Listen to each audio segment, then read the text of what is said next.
అనుపమ పరమేశ్వరన్, ధ్రువ్ విక్రమ్ మధ్య డేటింగ్ రూమర్లు మళ్ళీ ట్రెండ్ అవుతున్నాయి. బాయ్సన్ సినిమాలో కలిసి నటించిన తర్వాత ఈ ఇద్దరి మధ్య ఏదో సంథింగ్ నడుస్తోందనే బజ్ బలపడింది. స్పాటిఫైలో షేర్డ్ ప్లేలిస్ట్, లీక్ అయిన ఫోటోలు, అవార్డ్ ఈవెంట్లో వీరి బిహేవియర్ ఫ్యాన్స్ను కన్ఫ్యూజ్ చేశాయి. అనుపమ ధ్రువ్ గురించి మాట్లాడుతూ సిగ్గుపడే వీడియో ఇటీవల వైరల్ అయింది. ఈ లవ్ ట్రాక్ నిజమేనా అని అందరూ ఆసక్తిగా ఉన్నారు. ఈ విషయం గురించి పూర్తి వివరాలు చూద్దాం. బైసన్ సినిమాలో జంటగా కనిపించిన ధ్రువ్ విక్రమ్, అనుపమ పరమేశ్వరన్ మధ్య రిలేషన్ రూమర్లు కొనసాగుతున్నాయి. షేర్డ్ స్పాటిఫై ప్లేలిస్ట్లో లీక్ అయిన కిస్ ఫోటో సోషల్ మీడియాలో చక్కర్లు కొట్టింది. ప్రమోషన్స్లో క్లోజ్గా కనిపించడం, ఈవెంట్లలో సందడి చేయడం ఫ్యాన్స్ను ఆకట్టుకుంది.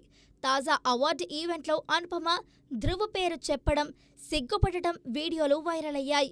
గతంలో బుమ్రాతో రూమర్లను తోసిపుచ్చిన అనుపమ ఈసారి మాత్రం స్పందించలేదు. ఫ్యాన్స్ ఈ జంట పెళ్లిపీటలు ఎక్కుతుందా అని ఎదురుచూస్తున్నారు. ఇద్దరూ ఇంకా అధికారికంగా ఏమీ చెప్పలేదు. మరి ఈ విషయంపై అధికారిక క్లారిటీ ఎప్పుడొస్తుందో చూడాలి.